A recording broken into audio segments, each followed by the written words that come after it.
I love that I went for like a really nice dress and then thought, yeah, but COVID, so I'm wearing my warm cardigan COVID thing that I wore last time I had COVID. Hey guys, it's model making time. Well, I don't know if you can tell, but I'm feeling a bit ill. This is actually the first day I've had even remotely a voice for 3 days. But the algorithm demands I put out a video, so I'm not taking a break. Just bear in mind this video is gonna be shorter than usual. I'm not going to be going through a full history of the aircraft, and neither am I going to be going through the aircraft in gaming. I honestly do not have the energy or the voice for it. I don't know if you can tell how bad it is, but it's still quite painful.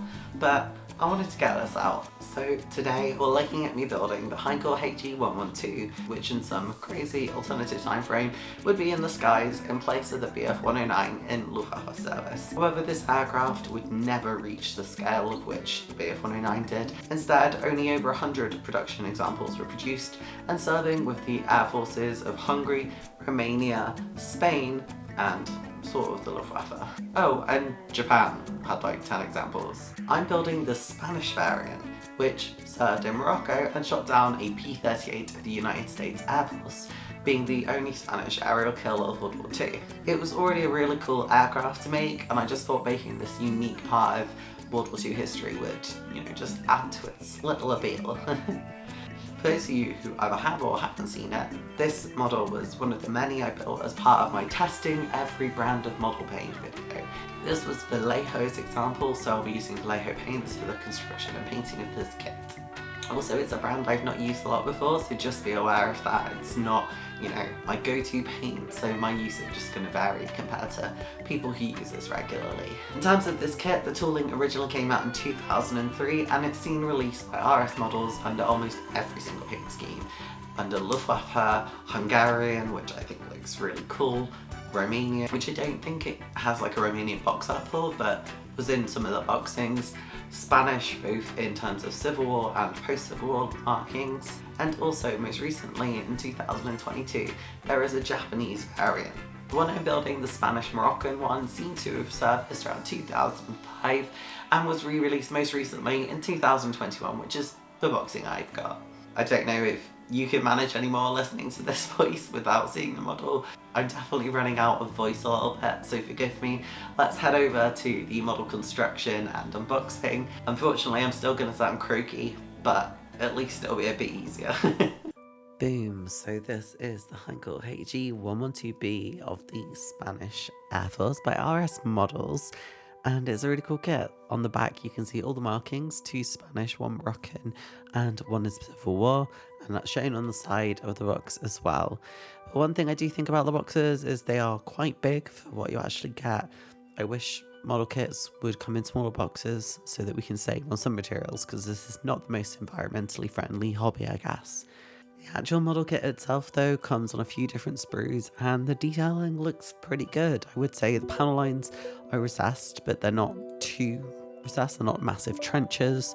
They seem pretty nice. I'm not super familiar with RS models, so I'm not sure if this is the case on all of their kits, but I was impressed enough with this.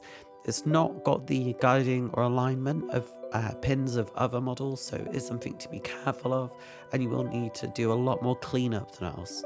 Now, I was interested to compare it to the Spitfire, because I always thought the wings were quite similar, though the Heinkel He-112 has more of a gull wing shape to it, but yeah, it's a lot smaller as well, which really surprised me how small it was. The canopy is not too bad. Again, it's injected. I'd much prefer injected over vacuum, because vacuum form canopies are a nightmare to me. And it's quite clear. It's got some distortion. You can see the change of colour on my nails, so it's a bit cloudy, but it's not too bad. The decals are really nice though. These are fantastic quality decals. You can sort of see in the shining of the light on there that they are all individually cut out as well, which is also nice. So yeah, fantastic decals, I think. The vibrancy of the yellow as well is amazing.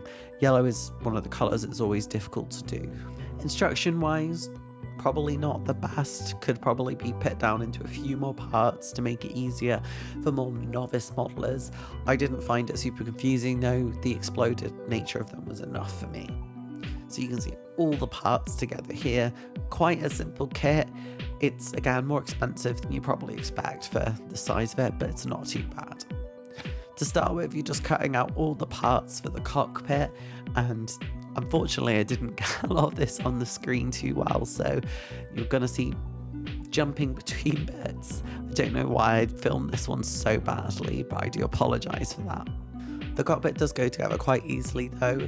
Again, at 70-second scale, cockpits are not a super massive focus of mine. I think on larger bombers and transporters of this scale it's more important sometimes, but I'm starting to get more into them. It's just taking me a while. Of course, I had to bring out the tweezers because my nails sometimes get in the way, and again, got it off camera because, do you know what, I was actually live streaming this whole thing, so I apologise. But here you can see the cockpit tub in its complete form, and then I gave it a quick once over of paint. It's mainly brown and black, nothing too special, and I did the inside of the cockpit section grey as well. Tried to get them as accurate as I could, really. Once I was doing that, I noticed how much work needed to be done on the fuselage before I could stick it together, so I was going over it with my knife just to flatten some of those surfaces out. Wasn't too worried about getting super smooth because it was going to need a lot more work anyway. Then came to gluing the cockpit tub thing into place, and also making sure it all fit nice and snug together when I merged the two fuselage parts. So once I was happy with the dry fit, I went in with glue, glued over the whole fuselage as well, put the tub into place, which again, nails sometimes can get a bit fiddly, before adding on the other half of the fuselage to get the starting of the He-112 all together. It was actually not too bad, fit quite nice, but it would need some filler on it. After that, I would go and put glue on the bottom of the aircraft, ready for the bottom wing, which comes in one complete part. Again, it felt very much like a Spitfire assembly, to be honest. You know, like a micro Spitfire. I've flown this aircraft in War Thunder a few times and always said it feels like a cross between sort of a Spitfire and a Stuka. So I definitely was getting that vibe from it. Doing the same on the top surfaces of the wings as well to stick the other section of the wing in place. Again, very much like building a Spitfire. No alignment really, so you just have to sort of make sure you get it all in place. And then if you end up doing what I did, you go way over the top with tape to make sure it's all secured in, as you can see me doing here. I went way overboard, but I'd rather have more tape than necessary and make sure it glues nice than not enough and have it go a bit skew with. Added some glue into the center line as well, just to make sure it goes okay, and then I stuck on the tail sections. Now, these don't go into the model like you would expect on a lot of aircraft of this scale or size. These ones you sort of have to manually align. It's not super uncommon on model kits, but it does make it a little bit harder. I guess it's probably a lot cheaper to produce them in this way. You can see it just sort of flops off, but after a bit of work and TLC, it did go on nice, and you get a really lovely look at the end. You can see the model is all assembled here, and it's getting to the point where we're ready to paint. There are a few bits we need to do though. So the engine cowling needs to go on. There's some exhaust pipes that need to go in place as well. I couldn't work these out for the longest time, but essentially you just get them so they're sort of slightly poking out quite flat to this part, and then you stick them on. You just sort of have to figure it out. I don't know why I just had such a mental block when I was doing it. Did the same on the other side as well, and then it was building the air intake underneath the aircraft, which for some reason I didn't get full footage of. I really do apologise. So you can see it on the actual model here. And unfortunately, I also put the undercarriage on nearly entirely off screen, so now we're skipping to where I put filler on. I've put way too much on, but it's merely put, and then went over and sanded it all down and then primed the aircraft so it was ready for painting. But you can see how much filler was needed really to get proper soft edges on. I needed a lot so I could sand it fully down and get a really flush, lovely finish. Once it was done though, it did feel lovely, and you can see how much nicer the model looks with the primer on there. Honestly, it really does look lovely. A proper Stuka Super Marine Spitfire hybrid thing. I love the look of this aircraft. The paints I'm using are all Vallejo, as we've mentioned previously, and it's essentially an earthy colour, a greeny colour, and sort of a pale, almost like really super pale mint greeny colour. I was following the box art as much as I could to get the most accurate representation as I could, as for once we are actually trying to build a historical aircraft. But again, I'm not going to hold myself too much to making sure it looks super duper accurate. You know, I just want to get as much of a likeness as I possibly reasonably can while still enjoying it, because for me, I don't enjoy measuring everything out to such a, you know, high degree. So once you've done the first two sets of colours, it was then time to go over the green. The brown I wanted to get matte out first because it had the weirdest shapes, and then the lighter tone beneath that. After that, it was time to go on with the green. I think the green really brought the model together and makes it look superb, as you can see here. Sadly, I don't have footage of me putting the decals on. Don't know why. Apparently I've lost that footage along with the footage of me building my Revell BF109. It's just a good way to learn not to have an external hard drive that your cat can knock over, because that's what happened to me and I lost all the footage. But never mind, we'll still get to see the end result with the you know, the glamour shots. But we can see me painting the underside of the aircraft here, which is again quite a light grey colour. It really complements the upper surfaces of the aircraft really nicely, so yeah. Well, that was the construction. I guess it's time to have a look at my He-112 in all its glory on display. I'm actually really proud of how this model turned out, so hopefully it looks just as nice in its glamorous photo shoot.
Well, what did you guys think? Do you think it looks good? I'm really proud of how this one turned out. I think the Vallejo paints were really nice as well. Getting an accurate finish on this model was absolutely no problem. Vallejo are different to other model paints in that they're super pigmented, or at least I think they are, and a couple of my friends do as well. So in comparison to other model paints, you definitely need less. Like, less is definitely more. The model's fantastic, the decals are absolutely amazing. I really loved how well and easily they went onto the model. Everything about this kit, I'm impressed.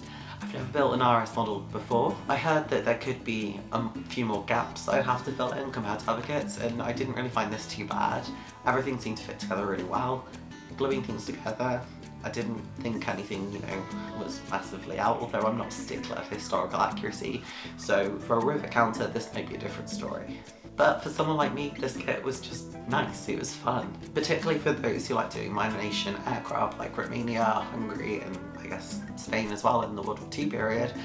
This is a really nice aircraft to do. The Hungarian variant in particular I think looks quite striking with the Hungarian flag on the tail, so if I was going to do this again, that'd definitely be the boxing I'd look out for. In terms of buy or fly, well, I definitely say buy this kit. I think I got mine for £13, and I did have to buy a second one because I thought I lost the decals. Turns out I didn't lose the decals, that they'd gone somewhere else because my cat sometimes jumps on my desk and moves things around. But anyway, that's besides the point. I now have like a second boxing that I'm giving to a friend. I think the second one cost me slightly more, probably around £17, but to be perfectly honest with you, I'd pay probably £20 for this kit, at most. It's a weird subject, it's an unusual subject. Being a fully injection molded kit is a massive selling point to people like me who aren't super experienced. And though I wouldn't say this is a kit that, a complete novice would want to do as their first ever aircraft, it's definitely one that someone could do after they built a couple of kits. Yes, technically it does take more skill, but not as much as you'd probably think. Anyway, my voice is about to give out. I am coughing like mad. I had to edit this so much to get rid of all the coughing, I imagine. So I'm gonna let you guys go. If you do want to support me, make sure you hit subscribe, like the video, and drop a comment. And if you want to support me getting, you know, other models, or at the moment maybe cough medicine, head over to Ko-fi, where you can do monthly or one-off donations. Thank you so much for joining me, guys. Sorry about my voice once again. Bye! Thanks for watching the video. I really appreciate it. Hit the subscribe button and notification bell to be notified of every new video on Mondays. You'll also be able to see me stream live on YouTube. Thanks again. I really appreciate it. Have fun modelling!